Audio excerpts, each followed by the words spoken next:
नमस्ते। आज के इस विश्लेषण में हम एक बहुत ही दिलचस्प और गहरे विषय पर बात करने वाले हैं, समय और भाग्य की अस्थिरता। इसे समझने के लिए हम एक बहुत ही शानदार कहानी का सफर तय करेंगे। एक साधारण से किसान की कहानी जो असाधारण और बेहद मुश्किल हालातों में फंस गया था। तो चलिए बिना किसी देरी के शुरू करते हैं। अब एक सवाल जो कभी ना कभी हम सबके मन में जरूर आता है, क्या बुरा वक्त हमेशा के लिए रहता है? मतलब जब हालात लगातार खराब हो रहे हों, कुछ भी सही ना हो रहा हो, तो अक्सर ऐसा लगता है कि ये बुरा दौर तो कभी खत्म ही नहीं होगा, है ना?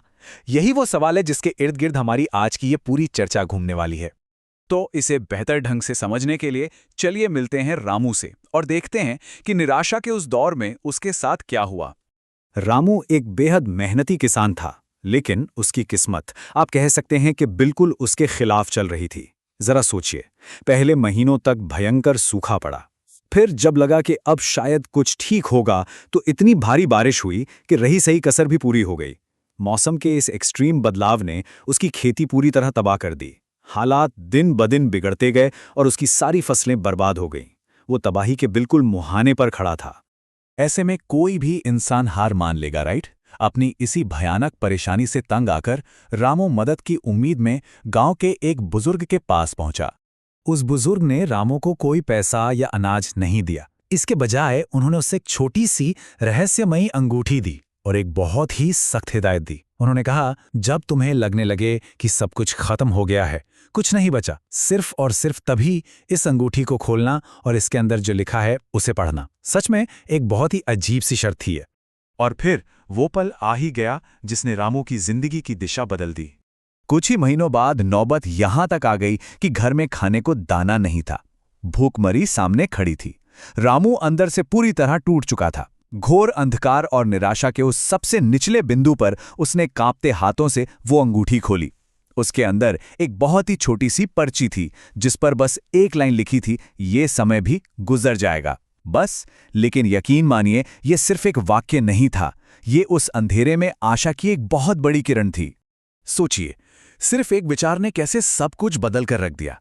रामू के दिमाग में जैसे एक बत्ती जल उठी। उसने खुद से कहा, अगर बुरा समय हमेशा नहीं टिकता तो मैं अभी से क्यों हार मानूं? ये एक बहुत ही पावरफुल शिफ्ट था। जब कुछ भी परमानेंट नहीं है तो हार मान लेना ही सबसे बड़ी बेवकूफी है। इस एक विचार ने उसे एक्शन लेने पर मजबूर कर दिया। रामू ने नई ऊर्जा के साथ फिर से कोशिश की। इस बार उसने सिर्फ मेहनत नहीं की, बल्कि स्मार्ट वर्क किया। खेती के नए और इनोवेटिव तरीके अपनाए और हाँ, कुछ कैलकुलेटेड रिस्क भी लिए। क्योंकि सिर्फ उम्मीद होने से कुछ नहीं होता, उसे प्रैक्टिकल काम में बदलना पड़ता है। और इसका रिजल्ट क्या निकला? कुछ ही सालों के अंदर गेम पूरी तरह पलट गया। जो रामू कभी दाने दाने को मोहताज था, वो अब गांव का सबसे अमीर और सफल किसान बन चुका था। ये एक परफेक्ट उदाहरण है कि कैसे सही माइंडसेट और लगातार की गई मेहनत किसी भी परिस्थिति को 100% बदल सकती है।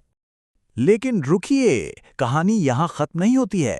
इसमें एक बहुत ही शानदार ट्विस्ट बाकी है, जो हमें समय की दोहरी प्रकृति के बारे में बताता है।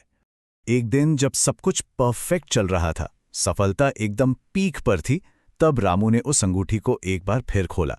अंदर का मैसेज बिल्कुल वही था, ये समय भी गुजर जाएगा। लेकिन इस बार रामू रोया नहीं, वो बस मुस्कुराया, क्योंकि सफलता के उस शिखर पर बैठकर वो समझ चुका था कि जिस तरह उसका बुरा वक्त नहीं टिका, उसी तरह ये अच्छा वक्त, ये सफलता भी हमेशा के लिए परमानेंट नहीं रहने वाली है। और यही इस पूरी कहानी का मास्टर स्ट्रोक है। इस एक वाक्य के दो बिल्कुल अलग मायने हैं। बुरे समय में ये हमें धैर्य देता है कि हिम्मत मत हारो, ये दौर हमेशा नहीं रहेगा। और अच्छे समय में ये हमें जमीन से जोड़े रखता है, हमारे अंदर विनम्रता लाता है कि घमंड मत करो, क्योंकि ये सफलता भी स्थायी नहीं है। ये समय का एक ऐसा सच है जो हमारी जिंदगी के हर हिस्से में फिट बैठता है। असल में इसी कॉन्सेप्ट को फिलॉसफी में इम्पर्मानेंस या अस्थिरता कहा जाता है। इसका सीधा सा मतलब है कि दुनिया में न तो दुख परमानेंट है और न ही सुख, सब कुछ बदलता रहता है। ये कहानी सिर्फ रामू की नहीं है, ये एक यूनिवर्सल ट्रूथ है जो हम सब पर लागू होता है। लेकिन हम इंसानों की एक बहुत फनी आदत होती है। हम अक्सर एक पूर्वाग्रह या बायस का शिकार हो जाते हैं। जब हम परेशानी में होते हैं तो हमें लगता है कि बस सब पूरी जिंदगी ऐसी ही रोते हुए कटेगी, और जब मजे में होते हैं तो हम मान बैठते हैं कि ये अच्छी किस्मत कभी हमारा साथ नहीं छोड़ेगी। अपने आज को ही हमेशा का सच मान लेना हमारी सबसे बड़ी भूल होती है। तो इस विश्लेषण को खत्म करने से पहले एक सवाल जो हम सबको खुद से पूछना चाहिए, आपकी जिंदगी में अभी समय के चक्कर का कौन सा दौर चल रहा है और क्या इसके गुजर जाने के लिए आप सच में तैयार हैं? थोड़ा सोचिएगा इस बारे में। इस चर्चा में हमारे साथ जुड़ने के लिए बहुत बहुत शुक्रिया।